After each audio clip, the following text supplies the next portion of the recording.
Unmute and speak. Please unmute and speak. Sir, unmute. Yeah. Now, can anyone tell me which is a smaller word, repeat or reproduce? Repeat has less number of words, letters, or reproduce has got less number of letters? Repeat has got, which is smaller? Repeat. Repeat. Now, repeat and reproducibility, one term is related to only one operator, another term is related to more number of operators, right? So now tell me, repeat is related to one operator or more operators? One now. That's all, simple. So one operator, you have repeatability. More operators as a team, we have got reproducibility. Thank you. So the error committed by individual appraiser while measuring the same part multiple times. When you measure the same part multiple times, he is supposed to give the same readings, but in general, it won't happen, right? And so we call the error as repeatability error. If multiple operators are involved, then if the same part is getting measured, for example, I measure and you measure and your friend measures, we all should produce the same reading. But in real time, it will not happen, isn't it? And that error is called reproducibility error. Very good. So have you covered, have you got covered the DPMO, yield and CPCPK or not yet? Not yet. No. Very good. So I will only give you some recap on repeatability and reproducibility being the important thing. So repeatability is the consistency of a single appraiser to measure the same part multiple times with the same measurement system, right? So if the operator gives the same reading for all the time he is measuring, then the reading will not have any deviation at all. All the readings are same. Now what will be that time? Standard deviation will be 0. But if the readings are different, you will be able to see the standard deviation gradually increasing, isn't it? If the readings are different, there will be standard deviation. So standard deviation, if you can calculate using the readings given by any appraiser, you will be in a position to calculate repeatability. So that is why it is written here. It is related to the standard deviation of the measured value, right? And so sigma is the deviation. Sigma is the error. So the total error is always, when you cover the entire population, the total error can be predicted. If you cover the entire population, the total error can be predicted. But what we have is a set of reading which are called a sample. What we have is a set of reading which are called a sample. But if the sample is collected in a proper way, like you don't commit any sampling error, then the error that is contained in your sample can help you to estimate the error that may that may contain in your population. So if you collect the sample properly, calculate the standard deviation. If you want to cover the population, tell me how many sigmas we generally go, or in a population, if I want to cover up 68% of the population, I need to go up to plus or minus 1 sigma. Am I right? Yes, plus or minus 1. To cover up 95% of the population, I should go up to plus or minus 2 sigma. To cover up 99.73% of the population, I should go up to 3 sigma. If you want, you can go further also, but 99.73 is fair enough. We are almost close to 100, right? So if you want to estimate the error your team may commit while actually collecting data during the project, my suggestion to all of you is calculate plus or minus 3 sigma. 3 sigma on the right side, 3 sigma on the left side. What is sigma? What we are discussing now, sigma is the repeatability error. Sigma is a representative of the repeatability error. So the total repeatability error is 3 sigma on the right side, 3 sigma on the left side. So 6 times sigma of the repeatability will be the estimated repeatability error in your population, or you may commit in your project. How many of you are with me on this statement? All of you understand? I calculate sigma, multiply by 6. That is an estimate of the repeatability error your project team may commit if they proceed with full-fledged data collection. All of you understand what I'm talking? Yes or no? Yes. Yes, sir. Yes. Yes, sir. Okay. Similarly, anyway, we will also do a small activity also here, right? And similarly, reproducibility. Imagine all of us collect data. Right now, there are about 19 people in the meeting. 19 people in the meeting. Let us say I collect reading by measuring a part multiple times. Let's say I measure a part 3 times. Then each one of us will have 3 reading. Each one of us will have 3 reading. And now each one of us will also have average. Am I right? Each one of us will also have average. Now there are 19 people here in the meeting. So how many averages we will have? 19? 19 average. 19 averages. Now with all 19 average, I want you to calculate grand average. This grand average is the dotted line you are seeing here.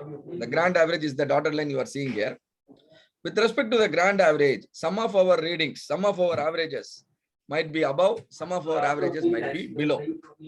That means this distribution is distribution of the averages. This distribution is distribution of the averages. Now with the 19 averages, that means 19 numbers, will you be able to calculate standard deviation? Possible? Possible. Whenever you have a set of number, you have learned how to calculate standard deviation. So calculate standard deviation. That standard deviation, see here, that standard deviation is nothing but the representative of the reproducibility error. If whatever reading I produce, same reading you produce, then my average will be equal to your average. Am I correct? If that is not happening, that will reflect in the standard deviation of the averages. Hope all of you are again with me on this. So the standard deviation calculated using the average of the readings, average of the appraiser's readings will help you to estimate the reproducibility error. Again, after calculating standard deviation, you have to multiply by 6 because sigma is only representative of the error. The total error is we need to project it to the whole population. Sigma is observed from the sample, but as far as the population is concerned, it is 6 times sigma. All right. So I want all of you to do a small activity now. Right. A small activity now. Maybe preferably all of you can come on video. Right. And then you take your smartphone. Take your smartphone. Your smartphone is going to be the measurement system. Your smartphone is going to be the measurement system. Can you all show me your smartphone? Do you have an additional phone with you? Very good. And please do come on video, others also. I could see only Padmaja and Suresh. Open the stopwatch in your smartphone and tell me what is the resolution of your stopwatch. Hope the resolution was taught to you.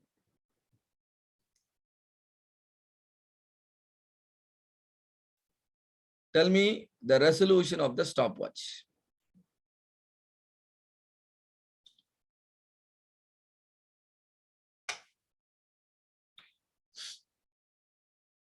Come on, be a little faster. I have to teach you today this MSA we will review, and then I will teach you CPCPK, and then I will give you introduction about analyze phase, and then I will try to build the basics for hypothesis testing, and then only you will be able to understand when we actually work out problems in the afternoon. Right. What is the resolution?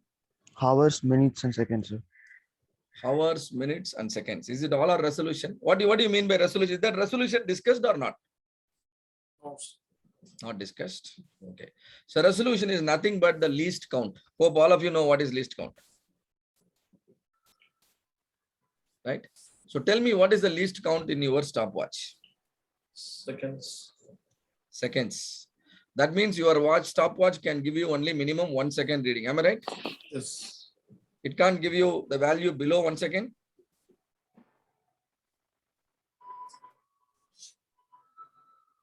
Can it give value below 1 second No. or not?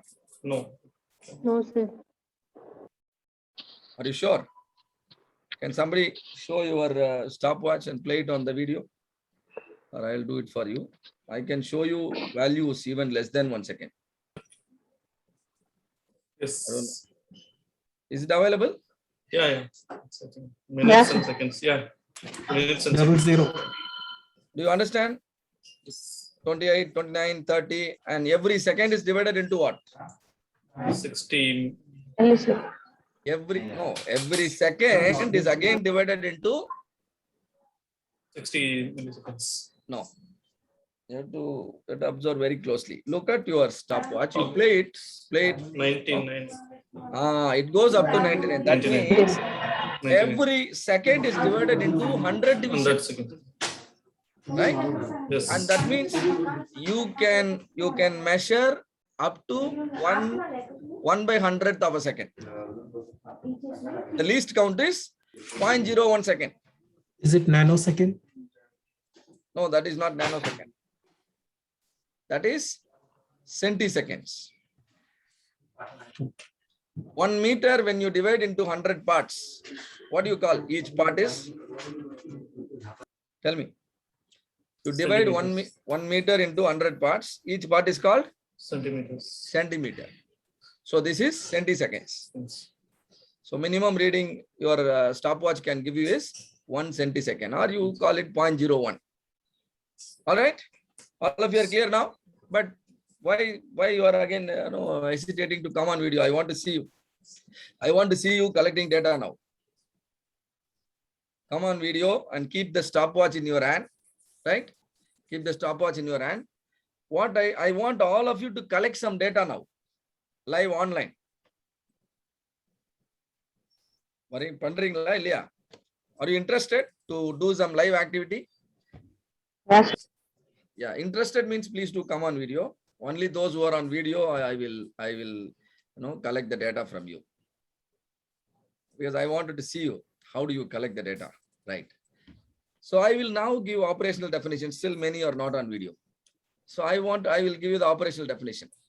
I will play a song from my side. Okay. So Sasmita in office. Okay, no problem. So I will play a video or a song from my side. The moment you hear the song, you need to switch on your stopwatch. The moment the song stops, you need to switch off your video. What is this statement called? This statement is called operational definition. If this operational definition is not made clear, straight away all of you will measure wrongly. Am I correct? So very, very important tool, operational definition. Every time you expect your team to collect data for you, give them a clear, concise, operational definition. There should not be any ambiguity. Is that my instruction clear to all of you? Done. If there is any confusion going around, please let me know.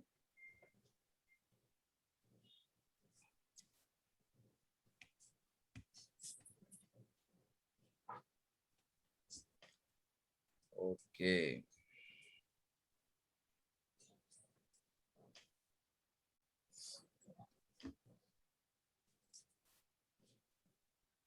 So my screen is visible again. Yes. So I'll play the song. You can measure, right? So here we go.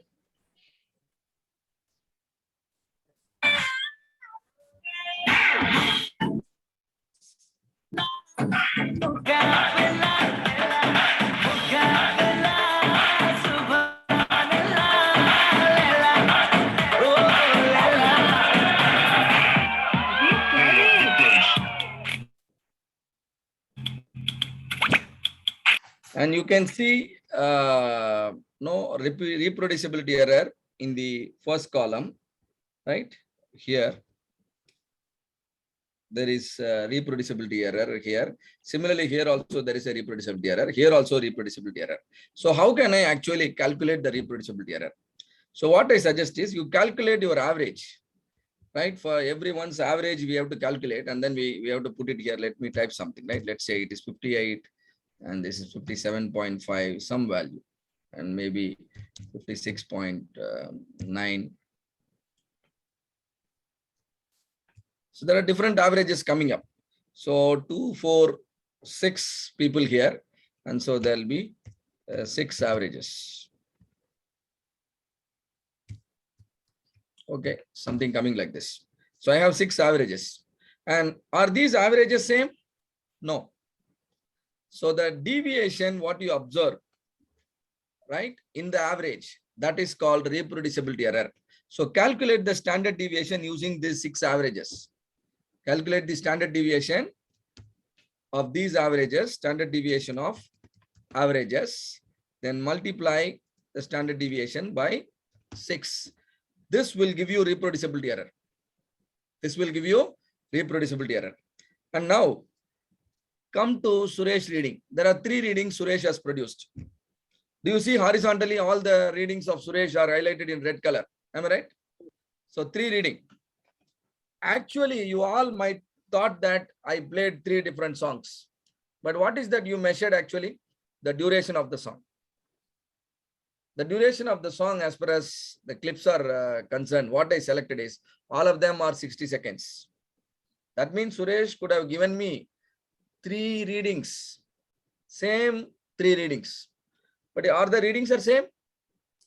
No. So this is the inconsistency in measuring a part by the same appraiser using the same equipment. This inconsistency is called repeatability error. That means there is a repeatability error in Suresh reading. Similarly, there is a repeatability error in Padmaja's reading, and same with all others. Right? So I can calculate the sigma for Suresh, sigma for Padmaja, and then so on. Every sigma is a portion of repeatability error. Or other words, I can simply calculate standard deviation using all the data, and that will be the measure of the repeatability error. That will be the measure of the repeatability error, and I multiply by 6. That will give me the total repeatability error. So, right. So always when you really wanted to understand what is the measurement error, you have to make your people collect data, right? You have to simulate these kind of things. But it's very important that you should not let your appraiser know that they are under study. Even they should not know which particular part they are measuring. Like how all of you made you to measure the time. I just played songs and you thought they are 3 different songs. But in reality, all of them are 60 seconds only, isn't it? Same way, when you make your appraiser to measure a part multiple times, don't let him know that he measures multiple times. You know why? If you let him know, then he will simply write there, he will simply measure once and then write it thrice. Our people are always smart, isn't it? So we need to be careful as a sir, or as the project leader. We have to randomize the data collection and then do it. And see here, sigma of the repeatability, sigma of the reproducibility we discussed. Sigma of the repeatability, sigma of the reproducibility. Square them, add them, take the square root. That will be the resulting sigma. What is resulting sigma? Error is always combination of repeatability and reproducibility. So I am combining the sigma. Always when you combine the sigma, this is the method. And then I multiply by 6. When I multiply by 6, this is now called total measurement error. But my interest is, what is this in comparison to the tolerance? Or how much is this in comparison to the tolerance? My tolerance is USL minus LSL. My tolerance is USL minus LSL. Say, for example, you are writing a test and you are scoring 45 marks. When you score 45 marks, do you understand the performance? When I say you scored 45 marks, are you able to understand your performance? How is the performance now? Come on, tell me something. If somebody scores 45 marks, how is the performance? Good or Slow. bad? Bad. Bad. Why do you say it is bad? Not even. So we cannot 50%, determine. We cannot determine. Why? because we There's do not no know value. 45 out of how much? The denominator is not given. If the score is 45 out of 50, then that is a good mark. Yes. But if it is 45 out of 100, that's a bad. If it is 45 out of 200, that is worst. So always you require a denominator. So total measurement error you calculated. I want to compare it against the denominator. The denominator is always tolerance. So measurement error is otherwise called precision error. Precision is compared against the tolerance and the ratio is arrived. That is called precision tolerance ratio. This precision tolerance ratio is otherwise called gauge R&R. Precision tolerance ratio is otherwise called gauge R&R. This gauge R&R should be less than 10%.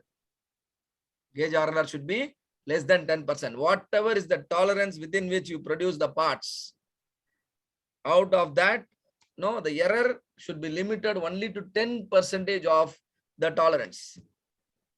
Anytime anybody measures and collects the data, if he commits more than 10% of the error or more than error as more than 10% of the tolerance range, then that data is useless. We need to understand.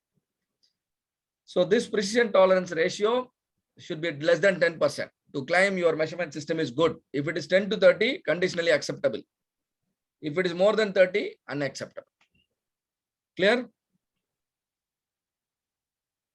Yes or no? Yes, sir. And when you have a measurement error of 10%, then see here, this is your tolerance zone. 10% of the tolerance zone on the right side is blocked. 10% of the tolerance zone on the left side is also blocked.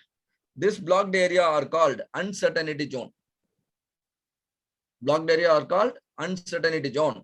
So remaining, you have 80% of the tolerance zone, which are called conformance zone. Can somebody tell me why it is called conformance zone?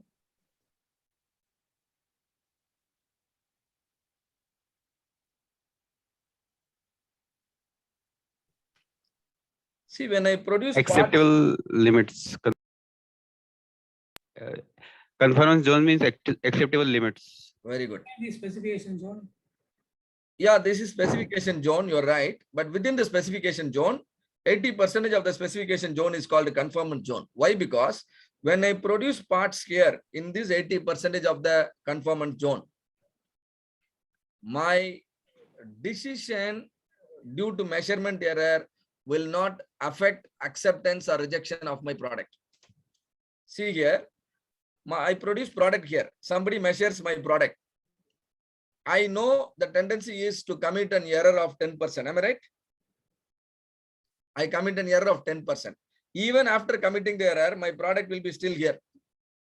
Product will come to the uncertainty zone. And now your customer is okay up to specification limit. So he is still going to accept your product. Clear? So the decision of whether accepting or rejecting the product will not get affected if you have the tendency to produce everything within the conformance zone. However, if you produce product here, somebody measures, commits a measurement error of 10%, what will happen? Your product will be placed here. Now what will happen? The product will be rejected. Rejected, sir. Actually, your product is good, but people are rejecting because of the measurement error. This is called type 1 error. This is called type 1 error. A good product is getting rejected because of some error. That's called type 1 error. Similarly, if somebody accepts a bad product, for example, product is produced here, that means it is out of quality. But somebody measures wrongly and then places it here. And now you will include it in your lot. Now this bad part will go to the market and will pull down your name. That is called what? Type 2 error. So the error, see here, the specification zone is 100 plus or minus 0.5 means 1 mm. Out of the 1 mm, 10% is 0.1. So that 0.1 is there. I have written as the uncertainty. If you produce parts here, there is a likely chance that it can be produced. It can be placed outside the spec, causing type 1 error. The other possibility is also there. It can be vice versa, right? And that will cause type 2 error. So it is not good always producing part consuming the entire specification zone. Do you think this is a good idea? Definitely bad idea. Under such situation, error even more than 10%, even error of 10% itself will cause type 1 error. For you to use the first condition, you have to make sure you produce parts well inside the specification limit. So this is no way this idea is going to be helpful. So I remove this. So I will always ensure I get my control limit well inside the specification limit. Look here, my control limits here means what? Everything I produce will be within the control limit. You all know, right? 99.73% of what you produce will lie within control limit. Now I have an error of 10%. My product will still be placed here only. It is not even coming to the uncertainty zone. It is not going beyond the specification limit, isn't it? So once you know that your control limits are well inside specification limit, you can have an error of 10%. Otherwise not. But error-free readings are impossible. So only idea is keep your control limit well inside. But you can also prefer using the second condition, which is 10 to 30%, that is conditionally acceptable. If you are very, very sure that your control limits are far inside the specification limit. Even if somebody commits a 30% error, then also it should be here only. It should never go to the uncertainty zone or specification zone. But in any case, more than 30% is unacceptable. This is the Minitab report. And now you see gauge R&R. How much it is? 27.37. What is the condition now? Is it acceptable, unacceptable, or conditionally acceptable? Conditionally. Conditionally acceptable.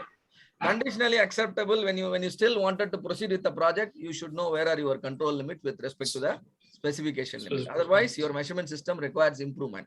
Measurement system requires improvement means you have to improve the operational definition. You have to train your people. There are a lot of things you need to do, right?